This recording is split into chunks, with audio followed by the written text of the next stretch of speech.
پرانے وقتوں کی بات ہے کہ پہاڑوں اور ڈھلتی ندیوں کے درمیان ایک خوبصورت سا گاؤں آباد تھا۔ اسی گاؤں میں ایک خوبصورت سی لکڑی کی جھونپڑی بھی تھی جو کہ خوبصورتی میں اپنی مثال آپ تھی۔ یہ جھونپڑی مسٹر تھامسن نامی ایک شخص کی تھی جو اپنی نرم طبیعت اور دانشمندانہ کہانیوں کی وجہ سے بہت مشہور تھا۔ ہر روز شام کو گاؤں کے بچے لکڑی کی جھونپڑی کے سامنے جمع ہوتے تاکہ وہ مسٹر تھامسن سے مزے کی کہانیاں سن سکیں۔ اگرچہ جھونپڑی چھوٹی تھی مگر ایک پرفسوں ماحول رکھتی تھی جو ہر کسی کو حیرت میں ڈال دیتی تھی۔ ایک شام جب سورج ڈوب رہا تھا، مسٹر تھامسن نے اپنی کہانی شروع کی۔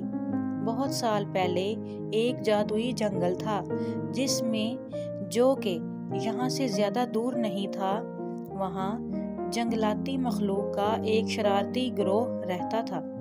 بچے بہت غور سے سن رہے تھے۔ جب مسٹر تھامسن نے گلہریوں، خرگوشوں اور اولی نامی ایک عقل مند بوڑھے الو کی مہم جوئی کو بیان کیا، انہوں نے بتایا کہ ان مخلوقات نے چیلنجز کا سامنا کیا اور دوستی اور تعاون کے بارے میں قیمتی سبق سیکھے۔ جیسا کہ مسٹر تھامسن کے الفاظ نے تخیل کی ایک ایسی تصویر کشی کی کہ تقریباً ہر بچے کے ذہن میں جادوئی جنگل کی ایک تصویر بن گئی۔ لکڑی کی جھونپڑی پتوں کی سرسراہٹ اور اولی الو کی آوازوں سے گونج رہی تھی۔ دن ہفتوں میں بدل گئے اور لکڑی کی جھونپڑی بچوں کے لیے ایک پیاری پناہ گاہ بن گئی۔ سب بچے شام کا بے تابی سے انتظار کرتے تھے۔ ہر بار مسٹر تھامسن کی کہانیوں کے ذریعے نئی چیزیں سیکھتے تھے۔ ایک دن سخت طوفان آیا اور بارش ہونے لگی۔ جھونپڑی کی چھت پر بارش کی آواز ایک عجیب سی آواز پیدا کر رہی تھی۔ اس دن مسٹر تھامسن نے بہت اچھی کہانی سنائی۔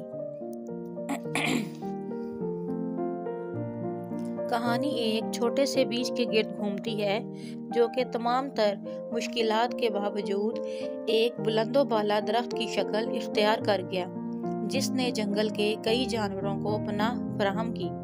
بچے کمبل میں لپٹے آنکھیں کھولے حیرت سے کہانی سن رہے تھے۔ باہر برستی ہوئی بارش اور طوفان بھی انہیں کوئی نقصان نہ پہنچا سکا۔ موسم بدلے، کہانیاں بھی بدل گئیں۔ مسٹر تھامسن کی لکڑی کی جھونپڑی تخلیقی صلاحیتوں اور دانشمندی کی علامت بن گئی جس نے گاؤں کے بچوں میں برادری کے احساس کو فروغ دیا۔ انہوں نے اپنی کہانیاں بتانا شروع کیں، ان کہانیوں سے متاثر ہو کر جو انہوں نے سنی تھیں۔ ایک دن گاؤں والوں نے کہانی سنانے کا ایک میلہ منعقد کر کے مسٹر تھامسن اور اس کی لکڑی کی جھونپڑی کو عزت دینے کا فیصلہ کیا۔ سب گاؤں والے جمع ہوئے اور سب بچوں نے باری باری اپنی کہانیاں سنائیں۔ جیسے جیسے سال گزرتے گئے، لکڑی کی جھونپڑی لوگوں کے لیے یادگار بن گئی۔ مسٹر تھامسن کی سنائی گئی کہانیوں نے بچوں اور گاؤں کے لوگوں کے دلوں پر انمٹ نقوش چھوڑے، اور یوں لکڑی کی چھوٹی سی جھونپڑی اس کی دیواروں اور کریک فرشوں کے ساتھ کہانی سنانے کے لازوال جادو کے ثبوت کے طور پر کھڑی تھی۔